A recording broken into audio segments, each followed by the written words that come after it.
There we go. So why not?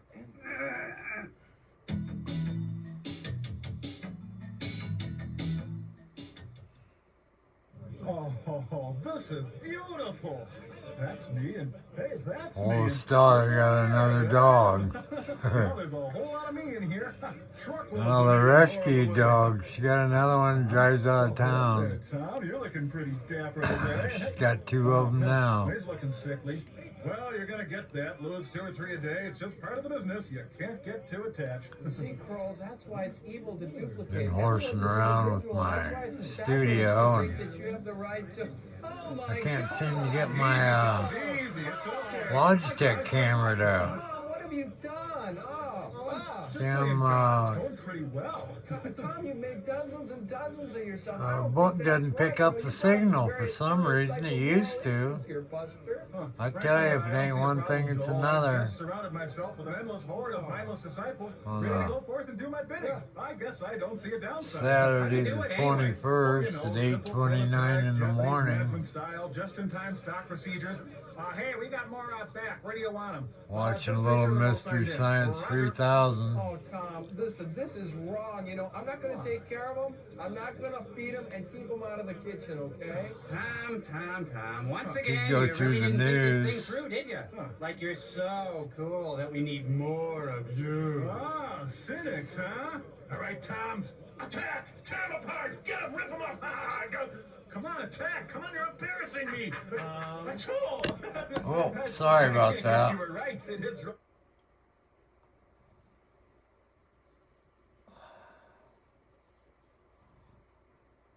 Alright, well, sorry about that. New configuration.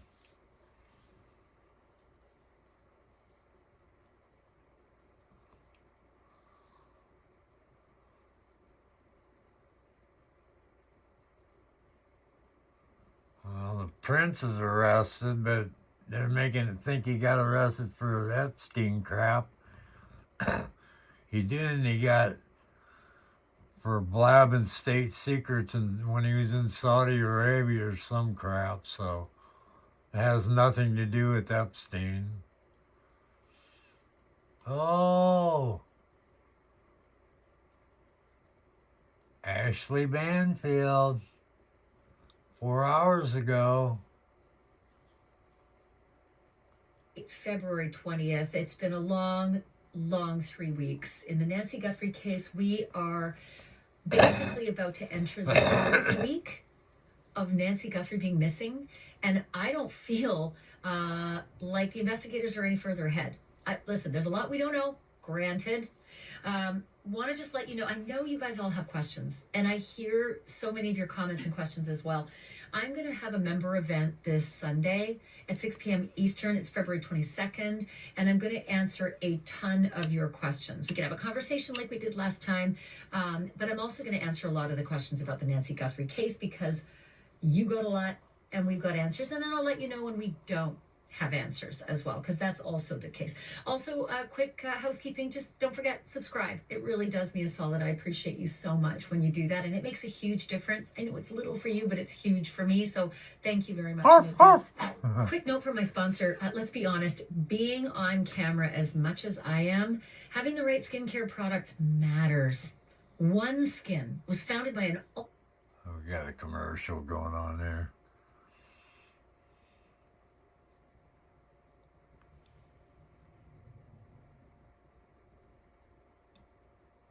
Well, I've told everybody the Clintons got Nancy. The Clintons paid off the Chris Nonans. What? I'm like Dolly now. I can't remember the guy's name. The sheriff of Pima County. I think the Clintons put the strong arm on him, and he completely screwed it all up on purpose. Putting inexperienced people on the case.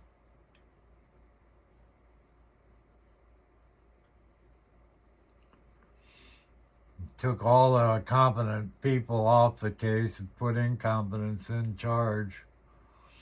One guy never did a homicide. Oh, we're back. Things that suddenly got people excited that they were going to have some resolution and then went away.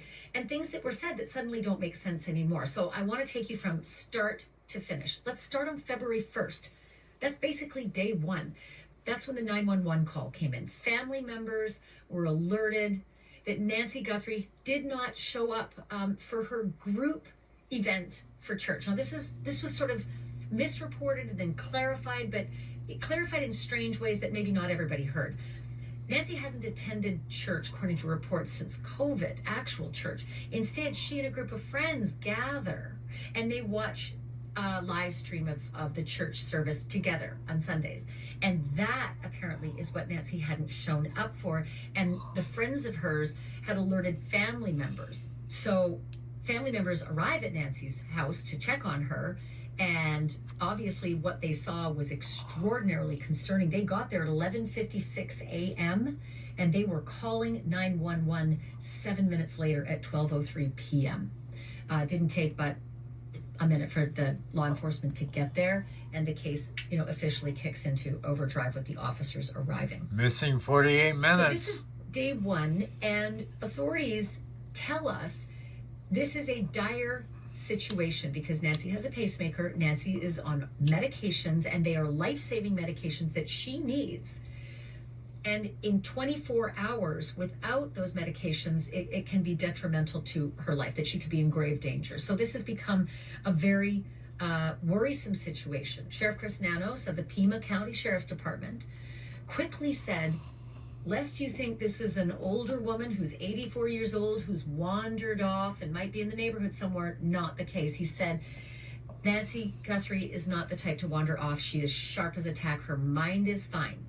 And he added that she actually can't walk without, help for more than about 50 yards on her own. So that changed the metric of why this was so critical. And homicide detectives were brought in right away. They were brought in by the Sheriff's Department to investigate Nancy's home, and they said it's due to what the sheriffs would only describe as concerns about what they found inside her home. They wouldn't say much else, just concerns inside the home led them to bring homicide detectives right away, day one. So concern is big enough that they bring out the search and rescue teams. They're launched immediately, like canines and helicopters and drones and ground teams. They're fanning out, looking for Nancy Guthrie. That's normal, right? That is normal on day one.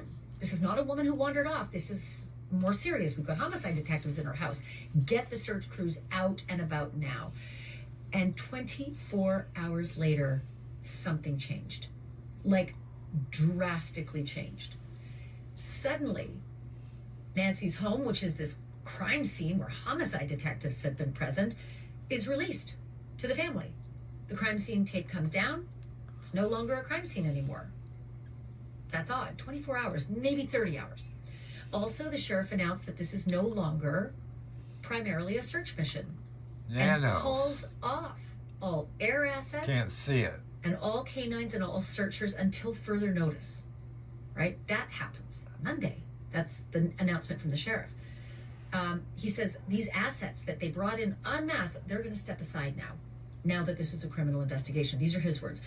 Even so, he did emphasize something that was very strange given what we know now, that he did not think the community was in any danger. So one day after that press conference, so now we're on Tuesday, right? She disappears on Sunday. They call off the search on Monday. They release the crime scene on Monday. They say the public's not in danger. On Tuesday, the next day, a high-level law enforcement source tells me that multiple Nest cameras were smashed at the home, that Nancy's back door was left wide open, that there was forced entry indeed, that there was blood found inside the home as well as outside the home, and that they had towed Nancy's daughter's car, and that they may now be considering her husband as a prime suspect. That is on Tuesday. 2 days later, at a press conference, Sheriff Nanos confirms they had towed the car under a warrant and that it was being processed, but said that family was not being identified as suspects. Here's how he put it. Suspects. I know there's been a lot out there about suspects. And I want to be very Yeah, clear. Clinton's leaned At on this this time, guy big We time. have not identified a suspect or a person of interest in this case. We are working our best to do that. But to be clear, we have nobody of interest or any suspects that you would consider a prime suspect. We're just not there. We're not there yet. Sheriff, you said you've identified no suspects. Have you ruled out Nanos. on Saturday night? Nanos. We've talked to Chris so many. I'm Nanos. sure that my investigators have feelings about this one's clear or this one isn't, but no, I wouldn't say anybody's ruled out yet, because what if I rule you out and then later I learn something else? No. Still, law enforcement just 2 days later was seen searching at the daughter's home at night, wearing gloves and taking photographs in the dark for 3 hours. They're also seen searching the property and the properties nearby at the daughter's home. Also at that same Thursday news conference again. So now we're at Sunday, Monday, Tuesday, Wednesday. We're at day 5. At that same news conference on day 5, the sheriff also confirmed that it was indeed Nancy's blood that reporters had spotted outside of Nancy's front entrance. Still, the sheriff at this news conference on day 5 would not confirm whether there was forced entry, which door may have been used, whether other biological evidence had been located in the home. That would change. And he would not. There's a breaking news. They had a ring cam from a neighbor of a guy walking down the street with a backpack about the size you could hold a body in. So they walked her out in a backpack. Cool, huh? Well, I put it like this. Everybody, particularly the Guthrie family, but everybody has been very cooperative.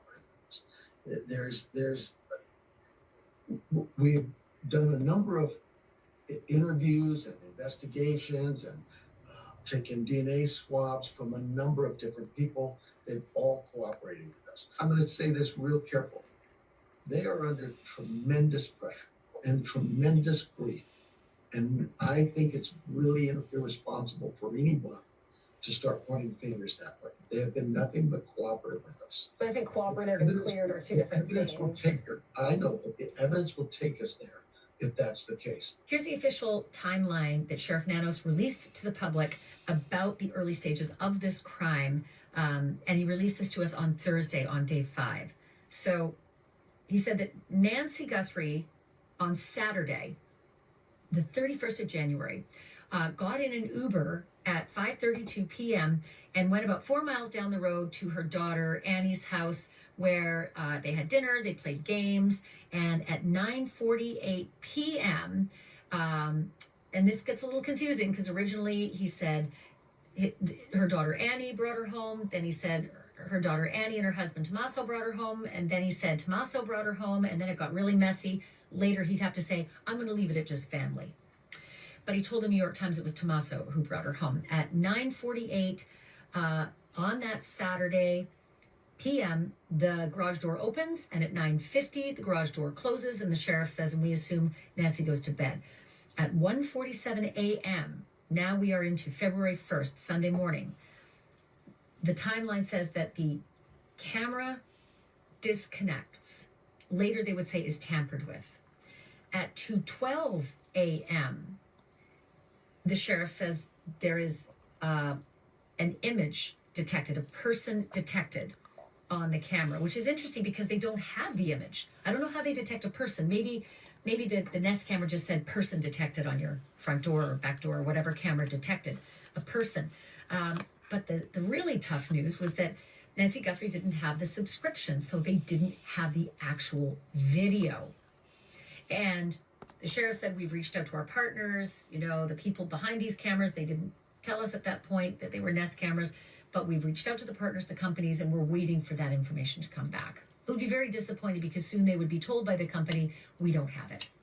Wouldn't be the end of the story, however. At 2:28 a.m., the timeline continues. Nancy's pacemaker disconnects from the phone app that she has. And at 11:56, Relatives respond to her home. 1203, relatives call 911. So that's the timeline from the sheriff. So as all this continues, the ransom demands start coming in. On day 3 of this nightmare, ransom communications begin, right? One email is sent to a national outlet, to TMZ, and also to 2 local outlets, television outlets in Tucson. And that ransom overture is demanding $4 million by Thursday of the first week, by day 5. But the email also threatened that if that Thursday deadline were missed, if that day 5 deadline were missed, the price tag would go up to $6 million by the following Monday deadline. That would be day 8.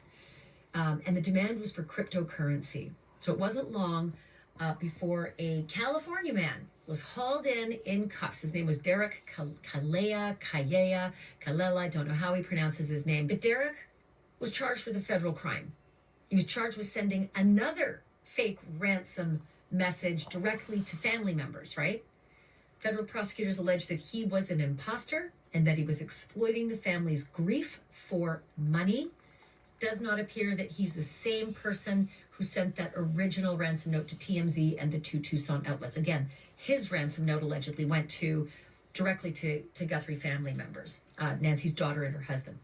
So later on, ransom-style messages would surface again in the media, including one demanding a single Bitcoin worth about $67,000 at the time for information. Basically, I know.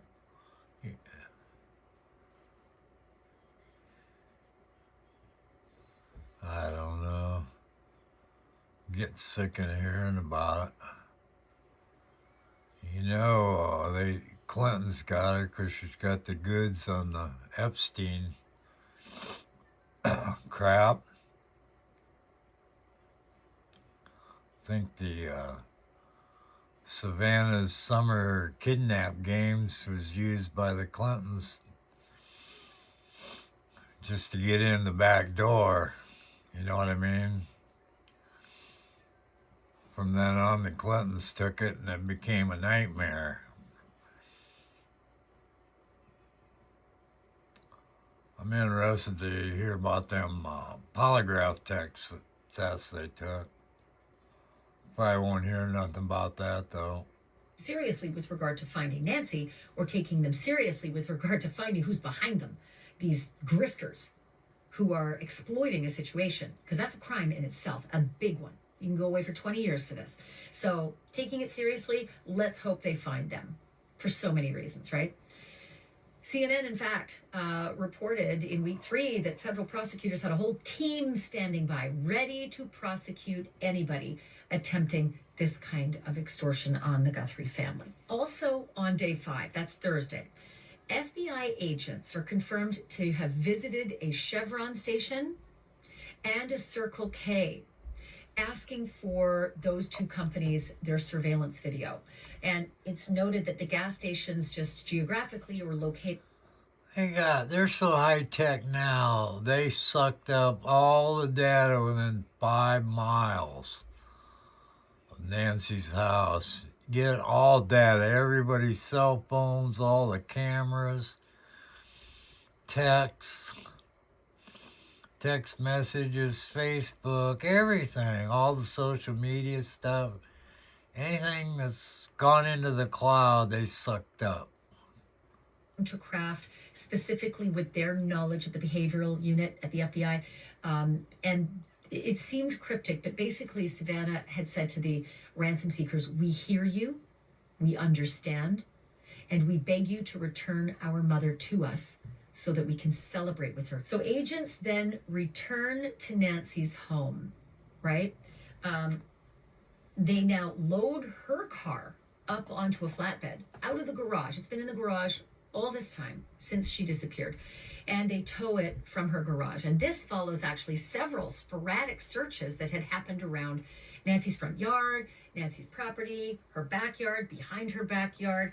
Again, this is many days after the crime scene has been released. And a lot of people are very critical about this, saying, why'd you release the scene if you're still doing searches? And this is not going to help in any prosecution down the way, right? Any defense attorney with his or her weight in salt is going to be able to say contamination everywhere, you know.